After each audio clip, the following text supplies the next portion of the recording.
This video is brought to you by Storyblocks. Storyblocks is a one-stop shop for stock video footage, effects, images, and more, with royalty-free, subscription-based, accessibly priced, unlimited downloads. We use Storyblocks with turnaround times and low, predictable costs that were unimaginable just a few years ago for channels and small production firms like ours, or yours.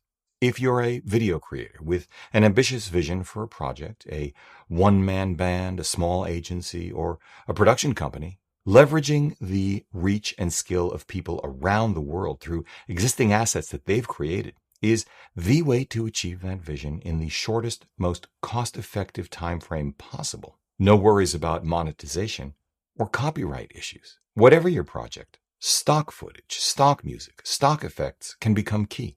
To learn more, visit them at storyblocks.com/Hugh. Thanks, Storyblocks. When Nikon launched their new Z-series full-frame mirrorless cameras in 2018, I think they got a bum rap. I liked the Z6 and Z7, and I said so. I appreciated their lens strategy, and I loved their 1.8 primes. I didn't care all that much about dual card slots, flippy screens, or 4K 60p, although if I'd had my druthers, all would have been nice. On the other hand, their 24 to 70mm f4 didn't speak to me, and the autofocus, especially for video, well, yeah, it was bad. But 3 years later, we have the Z6 and Z7 Mark IIs, so today's question is, how is the autofocus now on the Z7 II in particular? Call this, maybe, the first episode of a deeper dive into a camera and a camera company I think now deserve more love than they get.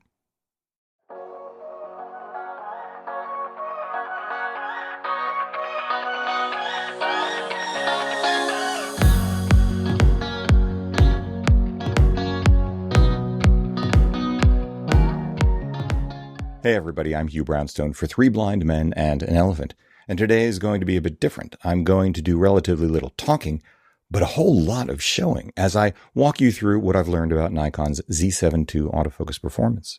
I will, however, cut to the chase up front so that you have the option of taking my word for it and getting on with your day, or seeing for yourself.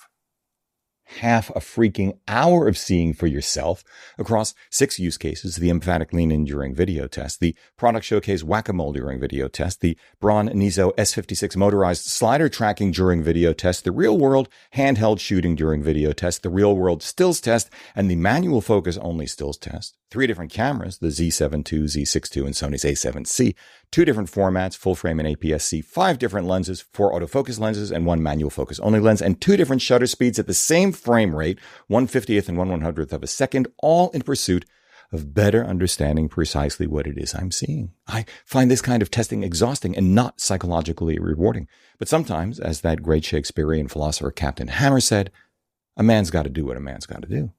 I encourage you to pore over the footage for yourself because autofocus is all about use cases and you can compare it to what you already have. I look forward to your comments in the show notes below. Anyway, here's the bottom line. 1. The Z7 II's video autofocus is much improved for 2 of the 3 use cases which drive our video autofocus requirements. It is fit for these purposes, and I'd be happy to use it. So, bravo, Nikon.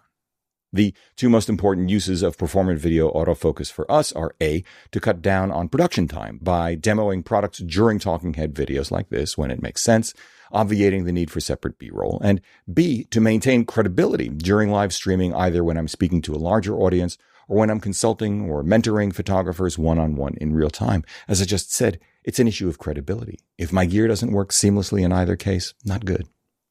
2. The Z7 II's tracking video autofocus performance is better than it was and is simpler to engage than Sony's out of the box, but its performance still lags Sony and Canon and the Z6 II. That slider test, simple as it is a and makes most cameras cry. 3. With this set, the full-time AF worked very well for handheld shooting like this, a clip I did for one of our other sponsors, with 0 futzing straight out of the box with, to my delight, the 24 to 70 f4 kit lens. No futz autofocus is my kind of autofocus. 4. The Z7 II's autofocus for the kind of stills work we do was flawless, quick, silent, sure, and with the Z24 to 70 2.8 and 51.8, image quality was superb, like this.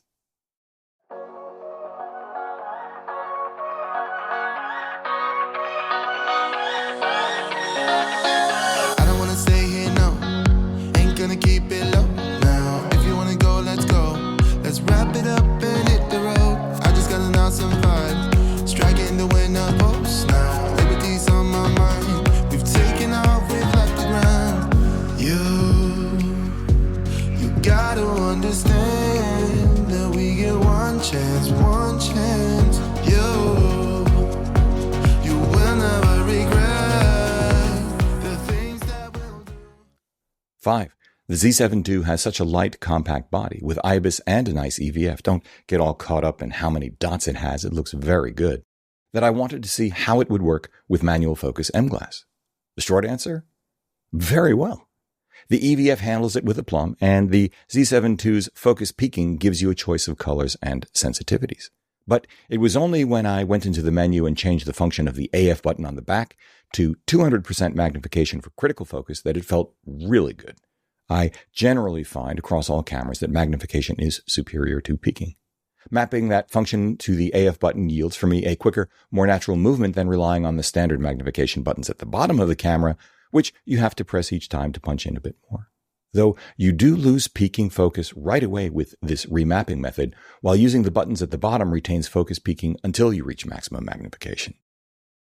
I'll repeat, don't worry about the theoretical limitations of the Z7 II's 3.7 million dot EVF versus the 5.76 million dot unit in the S series and the SL2. Never mind the 9.44 million dot EVF of the latest Sony's. Dots don't equal pixels anyway.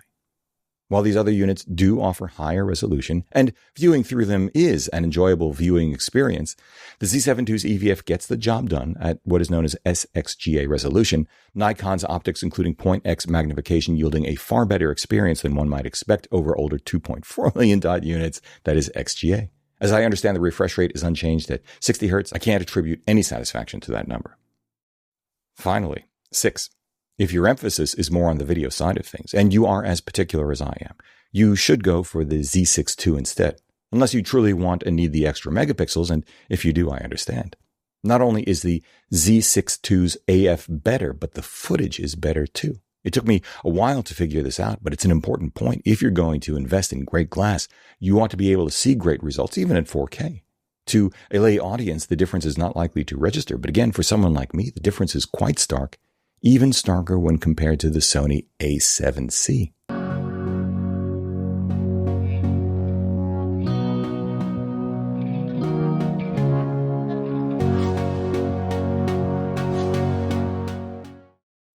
Those are the headlines. If you want to see for yourself, like I said moments ago, I've got a freaking half hour for you of me talking to myself as I conduct one test after another. I stripped out the audio, but I did put text notes in as I went along, at least until I got so exhausted from the process and figured if you stayed with it that long, you'd know what to look for anyway.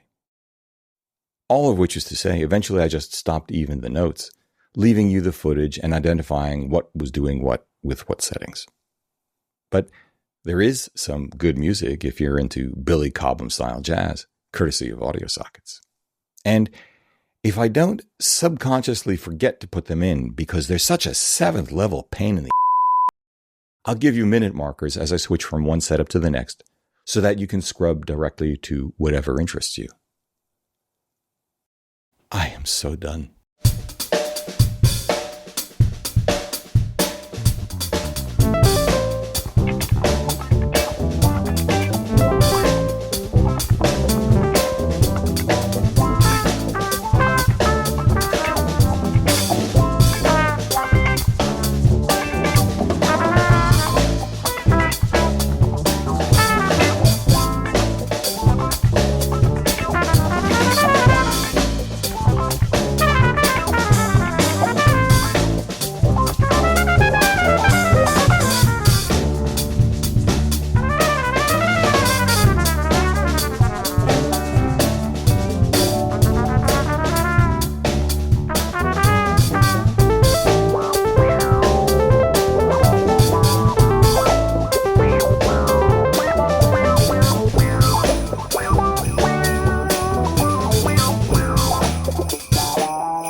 This video was brought to you by Storyblocks.